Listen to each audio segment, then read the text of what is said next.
Hi, my name's Neil Carstairs from Mortgage Corp. We're the property investment mortgage specialists, and today we're going to take you through the key points on how the banks assess your loan. Now, there's 5 key points that get taken into consideration when assessing any loan, and a good mortgage broker will know how to mitigate any application and prepare and present that application to a lender, highlighting those 5 key points. The first one is capacity. So capacity is the ability to repay, or your capacity to repay the mortgage. So we look at things like income and the income types that you're going to have. So whether if you're self-employed, have you got income in the company? If you're working for a company, have you got a company car? Can we use that income from the company car, because it is an expense that you don't have to pay? Allowances, overtime, different shifts that we can look at if you're a nurse, whether you're a police, or whether you're working as a shift worker in a factory. The other opportunities that we need to consider when looking at your capacity are bonuses and commission. Some of our clients that earn commission and bonuses get assessed differently from lender to lender. So we need to understand the capacity of each client and each bank's lending policy to enable the amount of money that they can service. Obviously, with these types of different incomes being bonuses and allowances, they get treated differently. Some banks will only use 80% of commission or 80% of bonuses. Some won't even use certain allowances. Car, for example, if you're given a $20,000 car package on top of your salary, some banks will say, we won't use that 20 grand, we're going to give you 5. So even though you're getting a value, the capacity to repay is calculated differently from lender to lender. The other thing to look at is capital. So whether you're buying a house or whether you're buying a business, capital is the amount of money that you're injecting into the transaction. So in this case, when looking at buying a house, it is your savings or equity, which actually leans over to another part, but more importantly, savings that you have towards the next purchase. So if you're a first home buyer, we want to see that you've got 5% genuine savings as a minimum. So that means that you've had money in a bank account for more than 90 days in some cases. Whether you're borrowing 20% and need to be able to show that you've got the 20% in the bank, where did that 20% come from? Was there some of that money gifted? And a few other things that we need to consider as well. So capacity, capital are the 2 key points. The next one is collateral.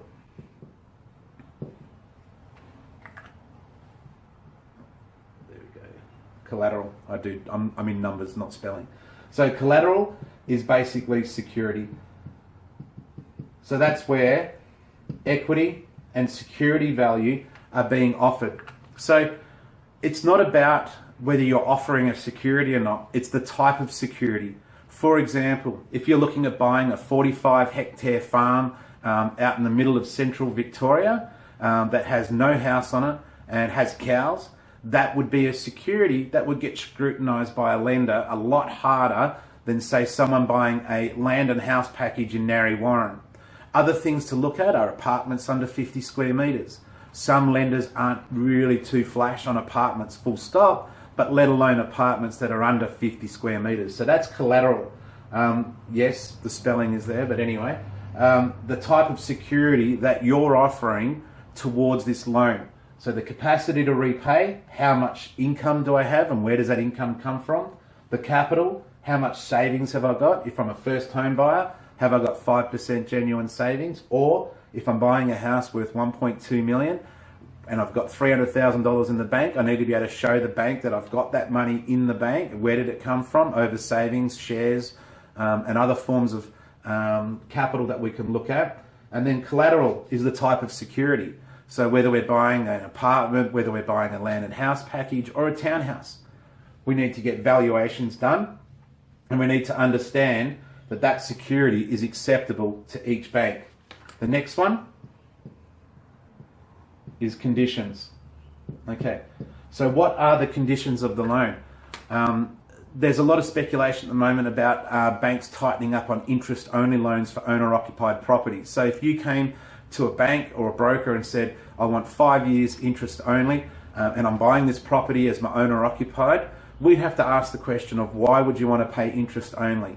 And if you came to us and said, hey, I intend this to be an investment property in 5 or 6 years' time, and I don't want to pay off too much, I'd rather put that money in another account, then that's a good example of the type of conditions that we would need to understand when applying for your loan. Other types of conditions are, again, is LVRs, so lending value ratio, whether you're borrowing 95% or whether you're borrowing 80%. They're the type of conditions that we need to understand. Are you doing it over 30 years? Or are you 65 years old and you've just sold a house, you've got some really good money in the super, and the bank says, well, listen, we're not going to give you a 30-year loan because you're 65. That means you have to keep paying off your mortgage till you're 95. What's your exit strategy? So those conditions will be altered and looked at on a case-by-case scenario when we've reviewed those 4 parts of the assessment process. But there is one more, and the most important one is character. So not a lot of people understand how character can come to play when looking at a home loan application. The best way to explain it is, how many houses have you lived in the last 5 years? How many jobs have you had in the last 2 years? Have you been in the army for 5 years and then you've come out and you want to be an accountant? Well, obviously, if you can show that you've had the ability to learn and you've done the right courses to be an accountant, well, then that's fine.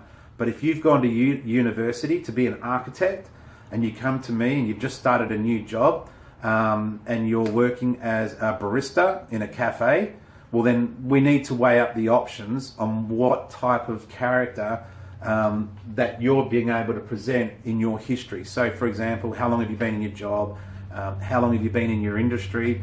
Is it an industry that you studied for? Can we mitigate and explain the circumstances of why you've gone from one industry to another? And that all builds on the application of your character. So when we look at these 5 key points in assessing your home loan, we take into account capacity, the income. What type of income? Where does it come from? Is it overtime allowances, commissions? How much of that can we use to assess your income? Capital, how much have I got in savings? What am I putting into the transaction? How much of a deposit have I got? Collateral, the type of security. Am I buying an apartment under 50 square metres, or am I buying a land and house package, or am I buying my house in North Bourne? And those type of things get looked at on a case-by-case scenario. Conditions, LVRs, loan terms, types of loans, interest only, fixed loans, line of credits. There's a whole lot of conditions that we need to understand when it comes into this scenario. And then obviously, more importantly, is your character. How many houses have you moved in? Why have you moved? How many jobs have you had? What type of industries have you worked in the last few years? And as well, just one key point is how many finance applications have you made in the last 12 months? The last thing we want to see is someone who's gone out and made 5 or 6 applications with 5 or 6 banks in the last 2 weeks. We're going to raise the question of, why didn't you take the first offer? Why did you go through with the process? So we understand that some people don't understand these 5 steps of getting a credit assessment. So we're here to help you out and to make the process easier for you, so you don't have to run around and try and understand this for yourself. So if you want to know more, click on the link, go to mortgagecorp.com.au or our Facebook page, contact us, I'll call you and we'll make a strategy session to try and get something that suits your needs. Have a great day.